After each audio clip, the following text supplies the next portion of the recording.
Today's podcast is very special. It's our first English edition, and we hope it'll be one of many. And today I have a special guest that has really impacted me without them knowing. Just the little time that I've been able to hear what they have to say, what they've lived in this life, and it's very powerful. And so today I invited our guest today, Julie, who I will now be bringing on to the screen. So Hi, Pastor Jose, and hello to everybody that's listening today. And no worries about the technical issues. That is not new to me. That's something I experience all the time. So no hard feelings here. awesome. Julie, thank you for accepting our invitation to be here today with us. For me, it's a privilege. Believe me, it's a challenge for me. I'm challenging myself, and I like to challenge myself. I think I need to challenge myself. I'm in Canada, and my friends are always like, you're like pro-American. You got to be more Canadian," and I do. So I am challenging myself right now, and uh, Julie, I really, and honestly, I think I met you maybe last year, Mhm. around August, when your husband Borth came to minister at our service. And before that, I didn't know, but in that time when you were at our church, you mentioned a little bit of your where you grew up and where you lived, and we're going to talk about that in a minute. Mhm. But it stuck with me. It really stuck with me, and then I started listening to your podcast, and you went into a little more depth and detail of how your childhood was and the transition period that happened in your life, and we're going to talk about that soon. All But right. first, I like you to introduce yourself to the audience. Where were you born? Where what's your background, Okay. and a little bit about your family right now.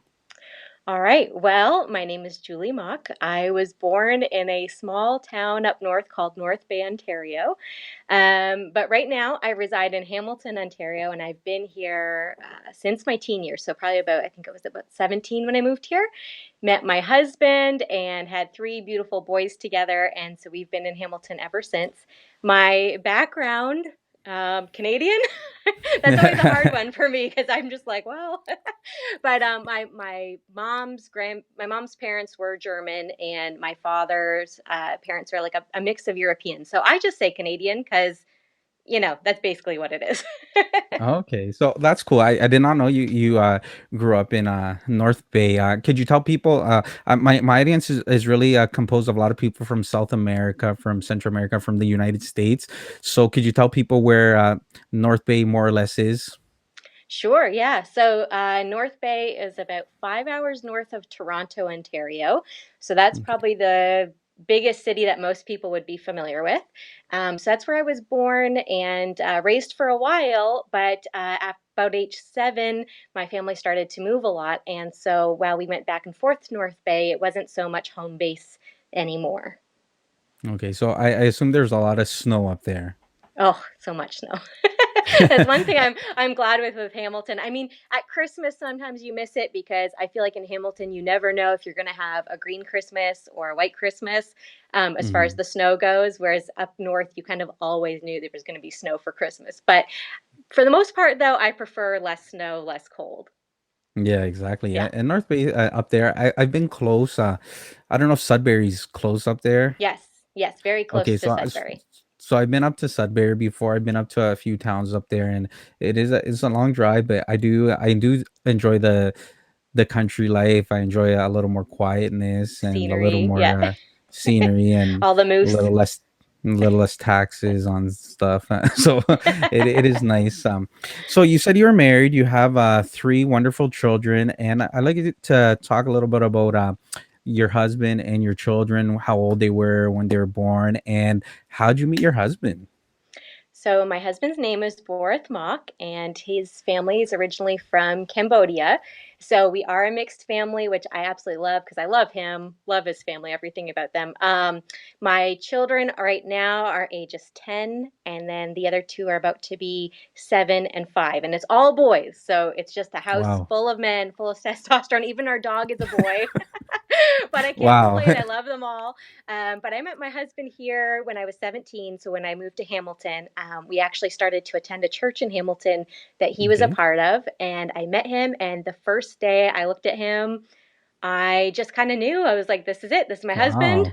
I didn't know how it was going to happen. It didn't happen right away, of Uh, course. But there was just something there that I did know that God had him for me. And so we've just kind of been journeying together ever since. So we are coming up on, I'm bad with math, 13 years of marriage. wow, I think I'm that's a long probably time. more the one to get that wrong than the husband is. But yeah, we're coming up on 13 years of marriage. We've been together for almost 16 years.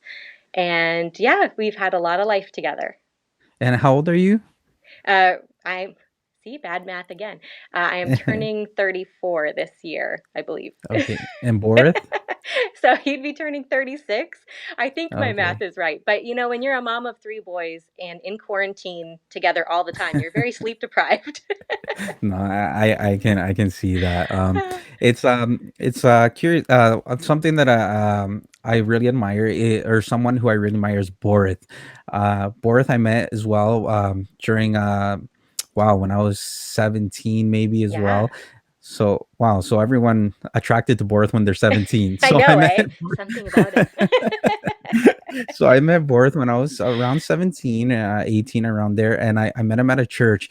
And I remember at this church, he was participating in the youth, Yes. but there was something about him that I can never get out of my mind. I just saw this love that he had for God, Hmm. and it's something that really jumped out at me that I never forget. And it's one of the youth from that time that I still don't forget to this day. And I'm Wow. really glad that he got to meet someone who can help him, and you can help him and each other. You can complement each other in what is Yes. ministry, and have a great family, and have Christ as the center of your house, because you guys are a Christ-based family with Hmm. Jesus in the center. And for me, that's amazing. And Borith, for those who don't know, Borith is a preacher. He's an evangelist, a speaker. If I'm not mistaken, he was a youth pastor for a Hmm. while as well, Yes. and excellent man of God. So tell us a little bit about your ministry life within that church. What did you Yeah. do? What did Borith do? So we met at 17, and right away we were both involved with the youth group, both helping through that. So it just kind of, as time went on, there was some transition happening, and so they opened up the door for us to be able to be youth ministers. And it's funny because we started being youth pastors. I believe I was 19 at the time when we started. And you Okay. know, asking a 19-year-old to pastor other Hmm. teenagers is not an easy task. And I'm not Hmm. sure why that door was open to us or what Yeah. people were thinking, but it definitely had so many positive things for us in the sense that it really, you know, you kind of right away in a very young age were faced with all of your weaknesses, all of the things that you thought you had down pat or that you knew, and you really realized really quick that you didn't have a clue. You know, if anybody really Yes. wants to get some self-awareness smacked in their face, I think you should just go into ministry because you very quickly realize how many faults you have, and how you just really don't know what you're doing or how to help people, and you're faced with challenges and other people's stories. You know, some of the things that the teenagers went through that, you know, they hadn't shared with anyone else, and now all of a sudden you're kind of still a kid yourself, and you're being confronted with these large life things and trying to help them work through it. You know, and one of the things I love about my husband is, as much as he loves the Bible and as much as he loves Christ and he loves God, and you know, but he really also at the end of the day, he's very genuine with people, you know, Yeah. Very real. and yeah, very real. And so, you know, it was through that we just went through a lot of molding, a lot of shaping. And I think that honestly, I think that being youth pastors probably shaped us and did more for us than maybe even we did for the teens at Hmm. that time, just because we were so young. We don't know what we're doing. But God really used it to kind of forge us through the fire, and kind of bring us through all these challenges and things that we had to go through that really helped to form our character. And at a very young age, we had to decide the type of people that we wanted to be. And Mhm. through ministry, we saw examples of ministers that, we honored and we still do and we love. And then we saw other examples that unfortunately were like, this is probably not how I want to do Mhm. ministry. I love you and Jesus loves you, but, I just, something doesn't sit right. And so Exactly. God just used all those experiences to kind of just, yeah, try to refine us and take off some of our hard edges and some of our chips. And it was really more about, I believe, God working on our hearts at that time more than what we had done for other people.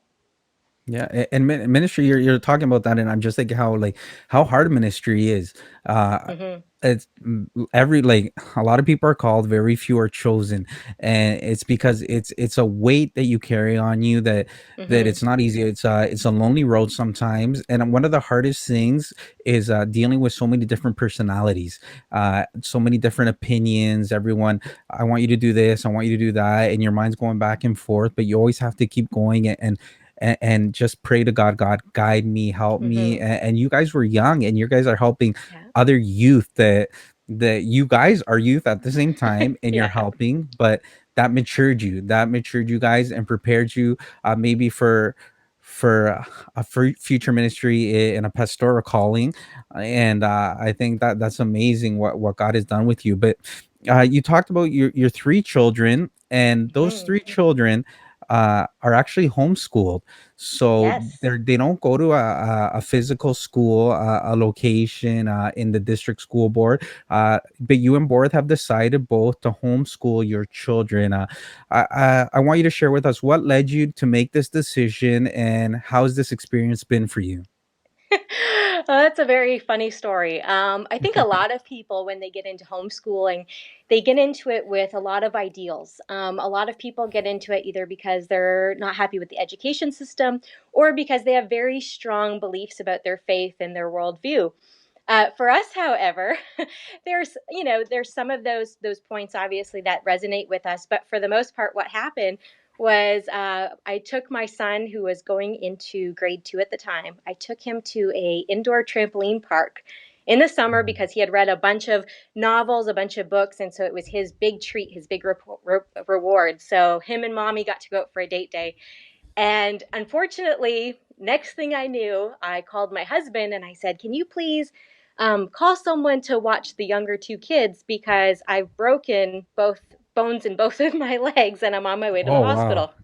And so, obviously, thank God for Canada, for our healthcare, for our doctors Mhm. that patched me up and got me back together. But through that process, I was going to be off my feet for several weeks, months actually, and confined to a wheelchair. And so we just didn't see a feasible way to get our children to and from school every day and be able to make all that happen.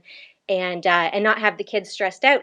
And so we just decided to go ahead with homeschooling. And we thought, well, we'll do this for now. We'll get me healed, get me walking again, and then we'll put them back in school.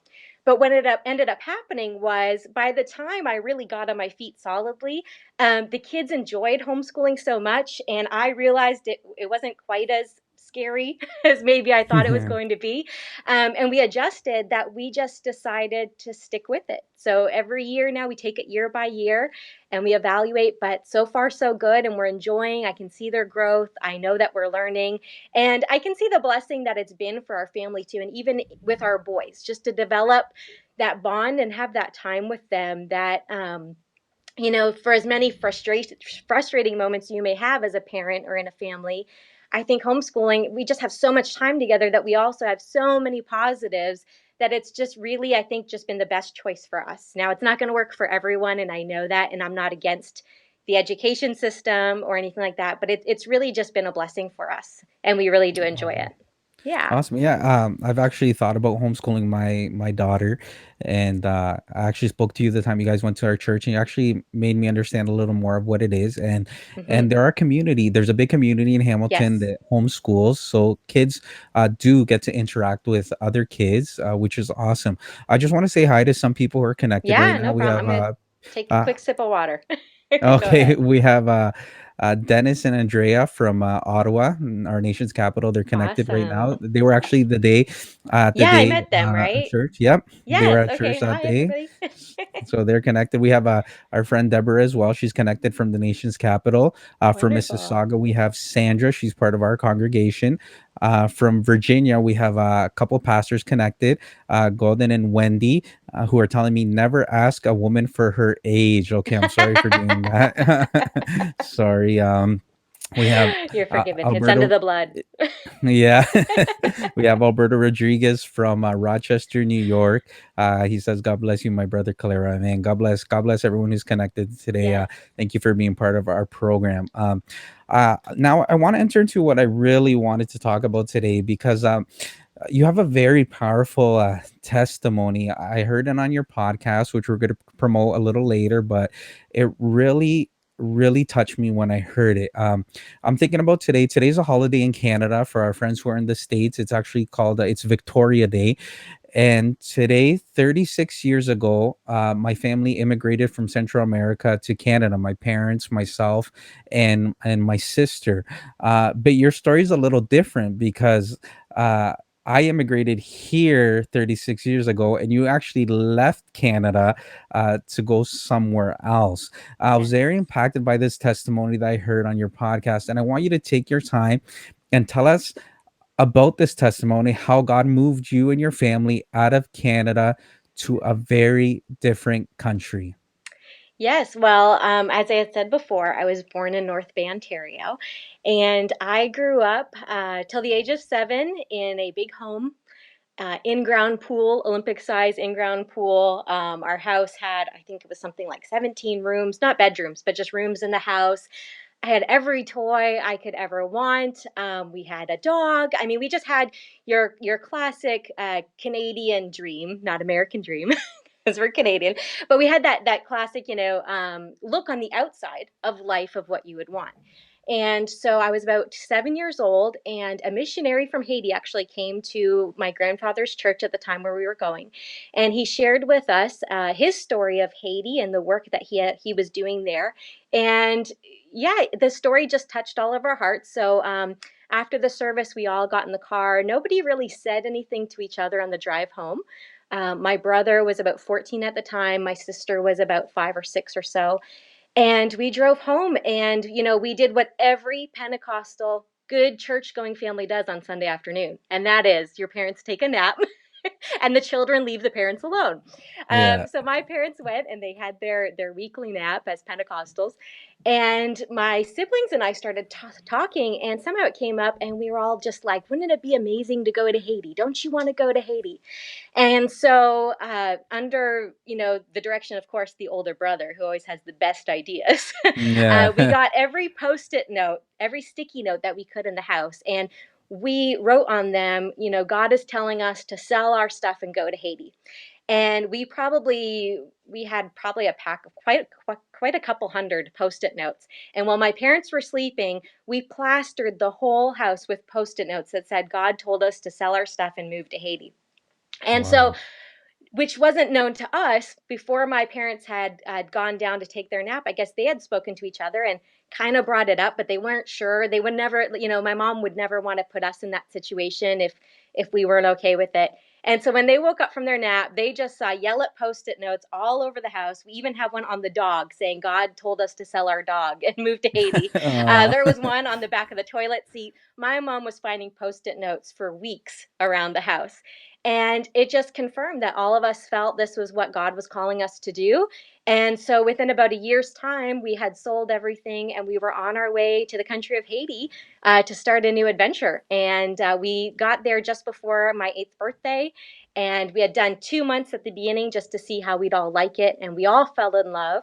And after that, we came back home, and then we moved down for another 9 months or so. And so we lived there off and on solid for about 3 or 4 years. But then after that, we still took monthly 1 week missions trips, and we'd bring teams down from Canada. And so, yeah, you go at, 7, 8 years old into a new country and have new experiences. And again, you're the only person that speaks English. Everybody else Hmm. spoke Creole. And it was an amazing journey full of rewarding things, but also, of course, full with its own challenges. But I wouldn't have traded it for anything. Mhm. I could see that the work that God did in me through as a child through that experience, and I'll always be grateful for it. Wow, that's crazy. And just thinking about so many things. I think about like how important it is to show our children like to love God. And Hmm. you guys obviously had a great love for God and his work, that as children you guys were willing to leave everything. You had an Hmm. in-ground Olympic sized pool. It was Yep. indoor, you said, right? No, in ground, In ground, in the, yeah. yeah, not Yeah, inside. No. which is great, right? And a Yeah. 17 room, obviously not Yeah. 17 bedroom, but a 17 room house, which is a Yeah. big house. You had every toy that you wanted. You guys were set. You guys were probably in a great church community, everything. You had your friends, but there was something inside of you that united. I mean, like the Holy Spirit works like that. He It does. wasn't Yeah. just to minister to you, like it had to be a unity within the whole family. And Hmm. it's amazing to hear that. And so when you go to Haiti, you're on and off, you're there for stints, for a long time. Hmm. Do you have a lot of recollection from that time or not so much? I do. I probably have more recollection from my time in Haiti as a child than I do even from my time in Canada. Wow. Haiti was just a place, it just felt like home. I was about 8 years old when we moved there, but it felt more like home to me than Canada ever did. I completely fell in love with the people and their hearts and just the way of life. And they always joked that everybody thought I just lived there forever. But then I met my husband, and plans changed. Now I live in Canada, but Yeah. I still love them. They go through so much, but Hmm. they're the most resilient people I think I've ever met. And to see Yes. their stories, to see their hardships, the things they face every day, and yet you'll always see them smiling. You'll always see them grateful. They don't not acknowledge their hardships, but they don't dwell there. So they'll acknowledge their hardship, but then they're so quick to change their focus and focus on the positive and focus on the good and just keep on going. They're survivors, and they're in that mode, and it's so beautiful to see the gratefulness they have towards God, even though they have so little and even though they face so many challenges. And so, thinking about everything, so you were very young. So, did you end up going to school when you on those stints when you're in Haiti? So we actually homeschooled while we were Okay. in Haiti. So my mom taught us, and our school would send work down with us. But honestly, we ended up, I think, for the most part, doing like the bare minimum when we were in Okay. Haiti, just enough to appease our teachers back in Canada. But then, for the most part, a lot of our education was just living life and learning this new culture and learning this new way of life and just absorbing all that we could. And so, so I think that helps me too with homeschooling now, because I realize that kids really do learn so much, whether or not we're teaching them, whether or not we instruct them. We're Hmm. just built and designed by God to grow. And He's developed us that way. And so that's another positive, just wonderful memory I have from that time. Just rather than spending hours and hours in the books, I got to spend hours biking through the jungles of Haiti, through the cane fields, and Wow. having fun with my friends there and learning a new language. And yeah. Yeah, and you're actually fluent. You said in the language, right? I am. I'm probably very rusty now, but when we Hmm. lived there, we were very fluent. I could do some reading and writing in the language, mostly speaking. But again, that was mostly just from interacting and just being with them every day. One thing that my mom did that was different, maybe than some missionaries. There's a lot of missionaries like this too, but she was very much about letting us be very close and a part of the Okay. culture there. And so we weren't kept into like a mission compound and things like that. No, like every day we were out in the village, we were with the people. Sometimes I wouldn't see my mom from sunrise to sunset, and I'd just be out with all my friends in the village. and Wow. and so I got to feel very much a part of the community there. Wow. We have some people connecting from Puerto Rico, and Awesome. Wilmari from Puerto Rico is actually saying, "Wow, amazing testimony. Thanks for sharing it with everyone. It's blessing our lives. It's blessing us because I lived in Puerto Rico for 7 years, which is about a 30-minute plane ride from Puerto Rico Hmm. to Haiti, maybe. And it's in the Caribbean, but Haiti's a very poor country. If I'm not Yes. mistaken, it's the poorest country in the Americas, South Yes. America, Central America, and North America. So it's the poorest country. They've been wow, shooken by earthquakes, Hmm. hurricanes, so many things, and it's a very poor country. The quality of food. So I guess I have a question. Did you guys ever end up getting sick when you were over there? Oh yeah, lots. We Yeah. were Eh? sick quite often, but thankfully, by the grace of God, nothing life-threatening, nothing that really made us scared too much. Just your normal. I mean, your stomach Mm-hmm. wasn't always so happy, and Mm-hmm. lots of ear infections and things like that. But honestly, by the grace of God, we could have gotten so many more things, but He protected us through that, and that's always been something that's really amazed me. I don't know that I'd be as brave to take my own children Mm-hmm. to Haiti at the ages that they're at, like my mom did. But it's when God tells you to do something, you do it, and there's a grace there for it. So I always say to people, as much as I love Haiti, unless God tells me to take my Yeah. children, Mm-hmm. um, you shouldn't do it because you shouldn't tempt God. You should use wisdom. But when you feel the call of God on your life or something, then you should have the faith to step out and do that and know that He's going to protect you and He's going to guide you. That's right. And So. and did you adapt anything of their culture, the way you worship, maybe the way you pray, maybe their food? Is there something that you say, this is my Haitian side? Oh yeah, I think definitely. There's still certain recipes I love to make just because they bring Oh me wow. comfort and remind me of my childhood. I'm definitely a lot more, I think, loud and vibrant than maybe I would have been if I wouldn't have Yeah. lived in Haiti. That's the Caribbean Yeah, spirit. exactly. So I have a lot of that. It's funny, we joke that my husband is more Canadian than I am because there's a lot of things that, yeah, were just from my childhood. When I was in Haiti, my mom is incredibly put together in wonderful fashion. And so my sister and I would always have perfect outfits and perfect hair and matching coordinating outfits. And I remember after about a few months of living in Haiti, I just rebelled and I said, nope, that's it. All my friends get to wear baggy, ripped shirts. So I'm going to do that too. And so I would run through Haiti with these huge shirts that were like 6 sizes too big for me Wow. because all my friends were poor. All my friends were Haitians. And that's how they dress. And so I wanted to dress just like them. That's how much I identified Wow. with the community when I lived there. And my mom, she was gracious. She finally caved in and just let me be. And so it did. It brought out, I think, a resilience in me and a strength that I don't know if I would have had I not moved there. And so I can see that the lessons I learned as a missionary kid in Haiti have really translated into all areas of my life where God showed me, just like it says in His Word, it says, where Paul says, I've learned to be abased and abound. I've learned to be Hmm. full and hungry. And yet I Hmm. can do all things through Christ who strengthens me.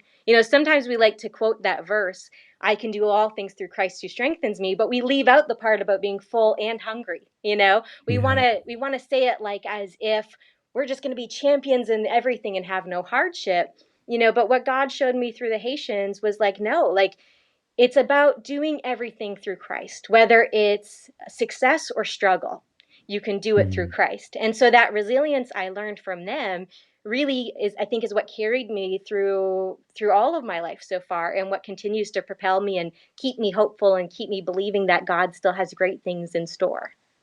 Well, that's amazing. I'm a very sentimental person, so I hear things like that, and it really moves my heart because just to think of a young girl who hasn't experienced life as an all Mhm. adult or even a teenager, but a young kid who decides I want to be like them.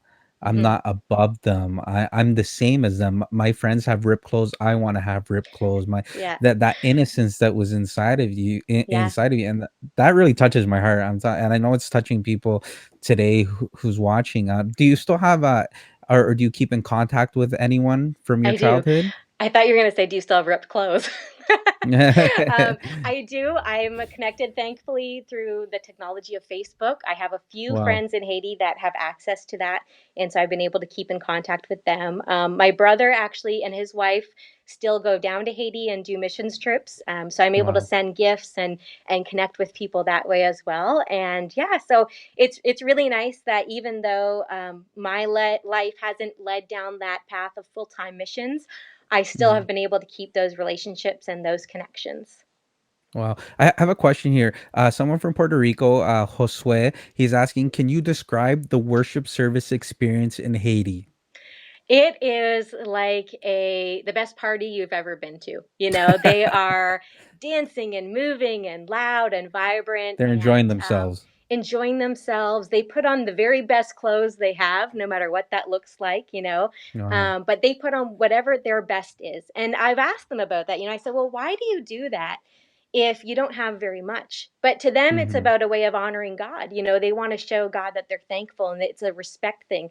And so you'll go and they are just, I mean, they'll have a white dress on and they'll come on a bike through a dusty dirt path to get to church, and they'll travel 2 hours to get to church, and that dress will still be spotless and white. You know, and it's Wow. just amazing to me. And that's how much honor and that's how much care they have and that they put towards their church services, you know. And I love it. The children are right in there too, and you'll see little kids just praising and worshiping and singing their hearts out, and yet they know they're going home to no food. You know, they know they're going home to sickness. They know they're going home to rain coming through their roof at night as the ants crawl on them and they sleep. And yet they still worship God, you know? And that's Wow. not to say that we can never have hard times or we can never Mm-hmm. deal with our emotions when we face difficulty here. But it is a good reminder that we should remember that no matter what we face, we should still honor God, that we should still worship God. And that is, when you see it, it's just it's a beautiful thing. It's hard to describe unless you're there and you're in that environment. But when you see people pour their hearts out to him, and they're not pouring it out in pity or in Mm-hmm. sadness, they're pouring it out in praise and joy and so grateful because they know one day heaven will be their home. And that's one thing Wow. I find that's different between sometimes North America and other countries who maybe have other struggles, is that the churches there, they tend to remember better that this is not their home, that this is not their Mm-hmm. final destination, but that heaven is their home. You know, and so because they keep that perspective, they can stay in faith, they can stay positive. But I think sometimes in North America, we get so focused on wanting everything God has for us right here on earth that we Mm-hmm. forget that we're really just passing through. You know, that heaven is ultimately the destination that God has for us, and that's where He's going to complete His perfect work. And I think even that mindset and just sitting in their churches and under their preaching and under their leadership, that really resonated also with me growing up, was to remember that I'm just journeying through, that heaven is my, you know, destination. That's my home. That's where God is going to, you know, heal every broken heart and heal every sickness and do everything He needs to do. And while I may have breakthroughs of that in this life, you know, not to get so focused on the here and now that I get so discouraged and turn away from God. Wow, that's powerful. Julie, I gotta get you to come preach to my church. That's very powerful. I have a question here Yeah. from Ottawa. They're asking, any plans for future mission trips? I really do hope so. Again, it's something I always pray about. I prayed about going last year. My husband, you know, had said, you know, if you want to go, babe, like we'll make sure you get there. And yet again, I want to be obedient to God's leading. I haven't felt that release yet to go, and so I think that that's important as well. You know, the Bible talks about how we can have many plans, but we should be following the plans that God has for us. So my heart would jump at the opportunity in a moment's notice, but I'll do it when I feel God leading that. Because anytime we go try to go ahead or out Mm-hmm. of God's direction, we can end up taking something that could be really, really good, and it could Yeah, end up really not good because we're not in obedience. So we're just exactly. still praying about that. I do envision one day of hopefully being able to take all my boys and have them meet what I consider my Haitian family down there. Exactly. Yeah, no, at God's timing, it's got to be Yeah. in His time, His perfect timing. Dennis is asking, what tip would you give for first-time missionaries?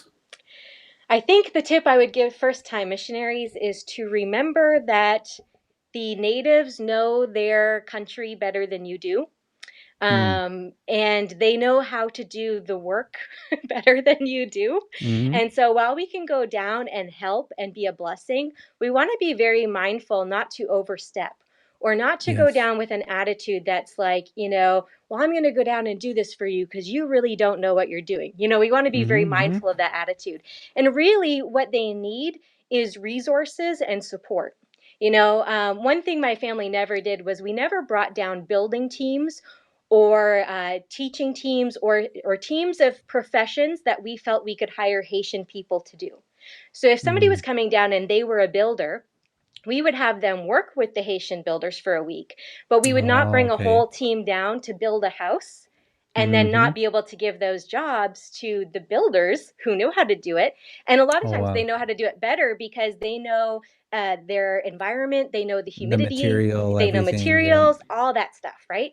And so we want to go down, we want to, in missions, we want to support and edify and encourage, but we definitely don't want to overstep. And we don't want to degrade people in trying to help them. And I think that that's something we can see through history that has been a negative in missions.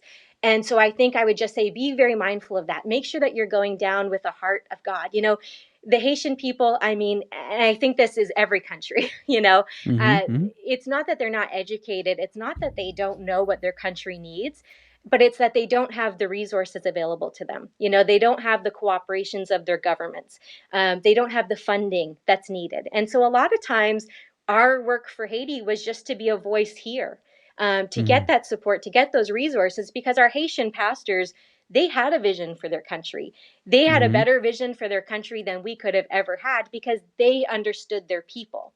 And so I think that you need to go down with a heart of partnership, not because you want to build your ministry or you want to do something great for God. No, go down to partner with people, people of God that are already there, already doing a work, and just come alongside them and support them and ask them what they need and ask them how you can be a help.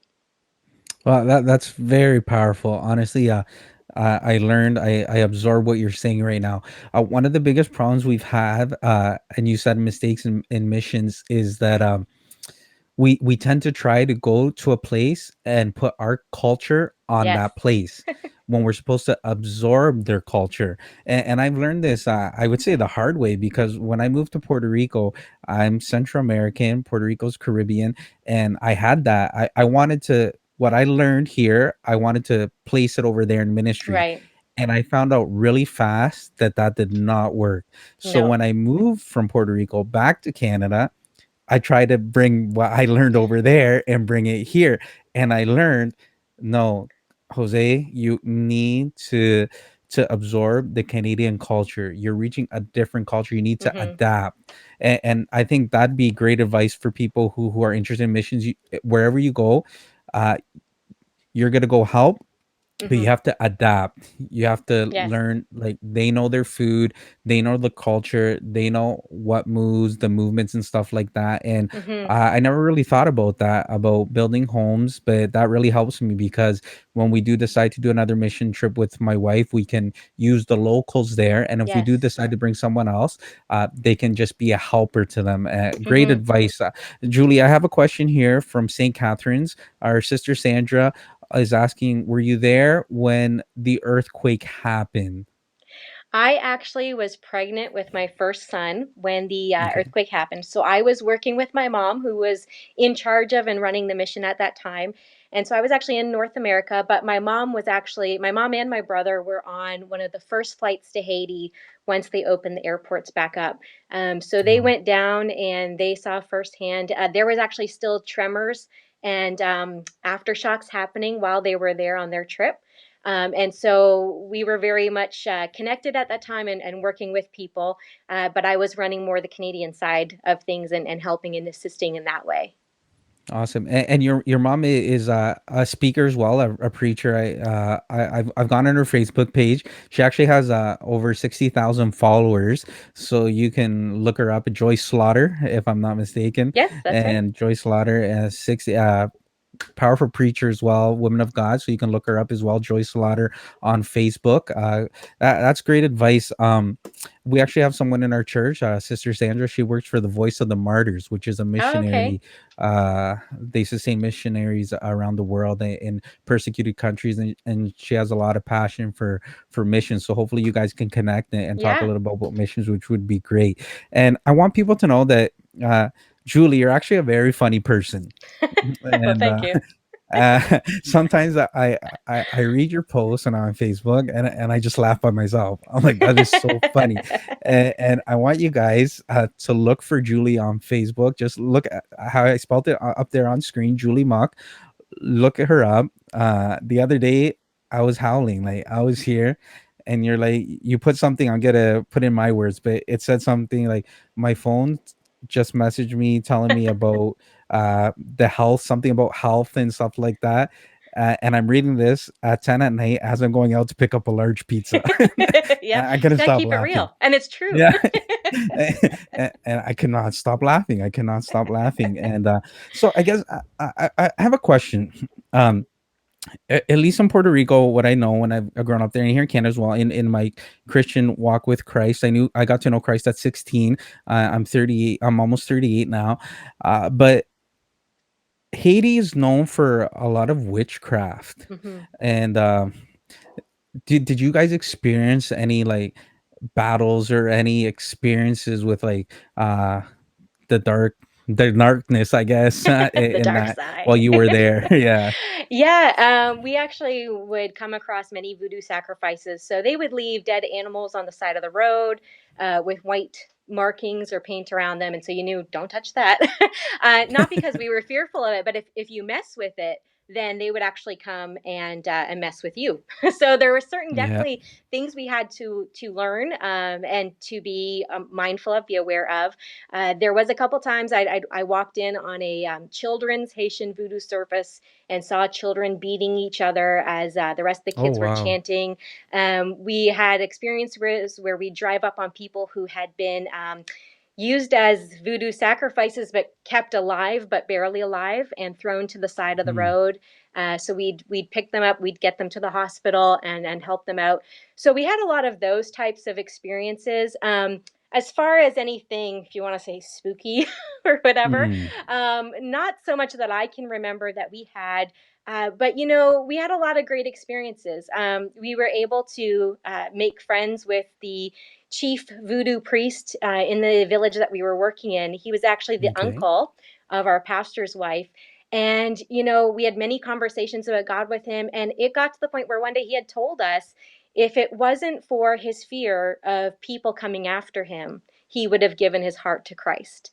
And Oh, so my prayer is that that's still sitting with him, that God's still wow. working on his heart. We've had many people that left the voodoo as a I don't know if you want to call it religion or worldview or whatever, Mhm, and give their hearts to Christ. And so God's done an amazing work. One thing you'll notice though about Haiti is that even people who were involved, sometimes we want to think like people who are involved in witchcraft or voodoo and that kind of thing are scary and bad and dark people. But the truth is, at the end of the day, people are people. mhm, And so we were able to look at them in that way, not look at them in the sense of what the enemy had done to their minds and their hearts, but just look at them as created by God. And we were able to form friendships with those people. So mhm. we didn't really have to worry too much about anybody coming after us because all of the voodoo priests and the people in the village that were like that were also our friends. And so we didn't let that become a barrier or a source of discontent that prevented us from building relationships and communicating the gospel. Well, I think that's very wise. That's very powerful what you're saying. A lot of times we look at these people, we frown upon them Hmm. when our war or the warfare is not against them, but Yeah. against the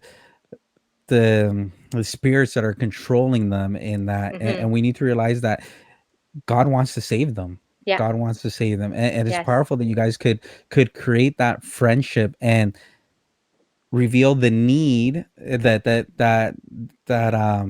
the voodoo master, that he Hmm. revealed that if it wasn't for a certain thing, he would have given his life to Christ. Yeah. So that Yeah. need is there, and through that friendship with him, it was revealed. Yeah. And of course we pray that hopefully he gets to know Christ one day. uh so here's something I noticed about you on your first the first time I heard you on your podcast is you have a great voice for radio. Oh, uh thank you. I remember the first time I heard you talk, not in person but online. I turned to my wife and I said, she has an awesome voice to be a radio personality. It's amazing. Good And to then know. I called my friend and I told her, you need to listen to Julie's podcast. Her voice was made for this. Oh, well, so thank you. I want you to talk a little bit about your podcast. Hmm. It's called Axios Life. What does it mean and why did you choose to do this and what kind of content is on this podcast? Yeah, well, the podcast has been on my heart for many, many years. But when you're raising a young family and you got babies and toddlers, there's not a lot of time left in the day. So now that my youngest is turning 5, I'm kind of in the season where I feel like I have a little bit more time to myself. And so I really felt God telling me to step out and do that. What had been on my heart for a long time was in Proverbs when it talks about, it's describing a woman of God, and it talks about how her worth is far above rubies. And when you look at that, that's not exclusive to women. That's men too. That's children. Anyone who's created by God is worth something to God. He gave his most cherished thing to be sacrificed for us, which was his son. His son died on the cross so we could be forgiven and redeemed. And so I looked at that, and I looked at through seasons of my life, and so many people that I've ministered to and talked with over the years. And I could just see how I think one of the biggest tools that the enemy uses against believers in God, or against anyone coming into relationship with God, is he likes to make us believe that we're not worth very much. Mhm. And he likes to make us believe that we don't have much value, and we don't have much purpose, and there's not much we can do. There's all these lies that seem to attack and seem to invade. And he tends to use, abuses of power and things like that to eat away at people's worth. And I really believe it's because if we really had a revelation of how much we were worth to God, there's nothing that we couldn't do. If we Mhm. really had a revelation of how much we're really worth to him, we also wouldn't feel the need to hurt other people. And Mhm. so I think my heart and my goal is that as God's led me through this journey of discovering my worth, and how much he values me just because he created me, not because of anything I've done, it's allowed me to be able to be stronger. It's allowed me to be able to love people better. And so I Mhm. think that that's my heart, is to remind people how much God values them, how much he loves them. And out of the receiving of that love, as God pours his love on you, you can't help but pour love to other people. Yes. As you recognize, how much you don't deserve the grace of God, but yet how much God believes that you're worth it, it Mhm. becomes a lot easier for you to bestow grace on somebody else, or mercy to someone else. And I think that that's my heart, is to just to bring that back. We also see so many times when in the body of Christ we have differences of opinion, difference of doctrine, difference of secondary opinions of doctrine that Mhm. really in the light of eternity don't matter as much as we like to make it seem. And Yes. I Mhm. really believe that if we really understand how much God loves us and values us, we want to let those things get in the way of our relationships. That we Mhm. could agree to disagree, and we could still walk in unity together. And so that's Mhm. my heart, is to be an encouragement, to be a friend to people who maybe don't feel like they have a friend. And so Mhm. my goal is that as people listen, as people are tuning in, that they would just feel like they're having a cup of coffee with a friend who's going to remind them of the goodness of God, remind them that they're loved, and then encourage them to then go out and give that to other people. And so I don't claim myself to be a preacher or to be great in doctrine or those types of things, but I just believe that God's put it on my heart to share and be a friend to the friendless. Be somebody who can walk alongside you in your journey, no matter where you are, and believe that God's going to keep taking you every step of the way. Well, you talk like a preacher. You talk like a pastor. Gotcha, just kidding. so, but s- yeah. So I would say that's the key word for your podcast. It's actually encouragement. Hmm. It's a word of encouragement to encourage you uh, to keep having faith, keep going Yes. forward. And so, what does Axios Life mean? So axios is actually a Greek term, and it speaks Okay. of something's worth and something's value. So my heart in this is that we could realize that life is worth living because we're worth something to God. I think Mhm. sometimes too that people can get trapped in the thought of like, what's it all worth? What's the point? And when you face some big challenges in life, when you go through some pretty tough stuff, some of those lies can just really come and smack you in the face. Mhm. And so my goal is to remember that God tells us, like, no, as hard as this life is, no matter what we go through, it's worthwhile. And Mhm. it's worthwhile because we're in Him, that He can be our hope, He can sustain us, and He can keep us going no matter what challenges we may face. That's awesome. How long have you been doing this podcast? So the podcast has actually been up since right before the quarantine. So I guess beginning of March, end of February, Okay. something like that. Hasn't been very long. A lot of it, though, has been things that have been remunerating in my heart over the past several years. And I really believe that God had a purpose for opening the door for me to be able to do this at this time. There's been a lot of life that I've walked through in the past, 15 years, once you get to that Mhm. adult phase and your life is Mhm. now your own. And I believe that there was things God had to bring me through. There was a journey He had to have me on to be able to comfort me in a certain way so I would be able to comfort others.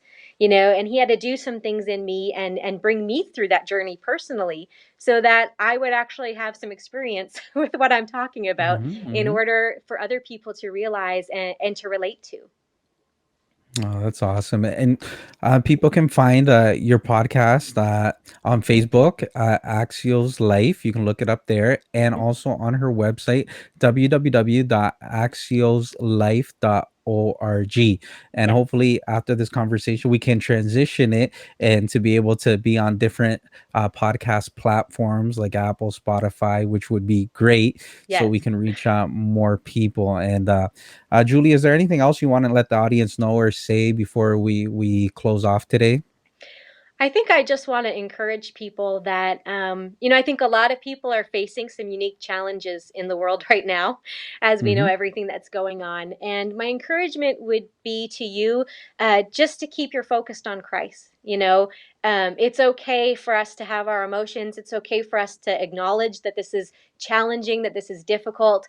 But let's remember, like we were talking about before, that, heaven is our home. And if our Yes. hope is there, then we can have the right perspective. And I think when you have that, it's not about, it's not for God's benefit. It's not for other people's benefit. It's for our own because it indwells us with a strength and a faith to keep going. And it helps us keep our minds in peace and calm and clarity so that we're not walking around in confusion and despair. And so if you're going through something today, go to God about it. One thing I love about when you read the Bible, for yourself, you realize how much different people in the Bible, like David and even Jesus himself, really gave God their emotions. They let God handle. They poured their hearts out before the Lord. They let Him know everything that they were facing, and then through that, it was like this process they went through. And the more they opened their heart to God, the more He was able to indwell them and speak into those areas. So don't try to go to God with our prayers being so hype or so full of faith and hope that then we're not real Mm-hmm. with God. Be real with Him, open your heart, be genuine. I believe that's when God can do His greatest work in us. And so just stay encouraged, know that He hears you, know that He loves you, and He's going to bring you out stronger than you were even before this all started happening. Very powerful. I hope people receive that word today through this platform. Julie speaking from the heart, and I'll get a hashtag Heaven's My Home That's because right. I love it. I love it. I really want to thank you, Julie, for taking your time to be part of our segment today. I know you're a busy mom. You have three kids and a husband, so you have four kids Yes, pretty practically, much. No, I'm and just joking. No, he's good. and we're praying for you. We're Yes, praying for thank Boris. you. We believe in your ministries. We believe something powerful. God's going to keep doing in favor to your lives, and we just want to thank you once again, Julie, for taking your time to be part of us. And we're going to put this podcast on YouTube, on all platforms, so people can listen.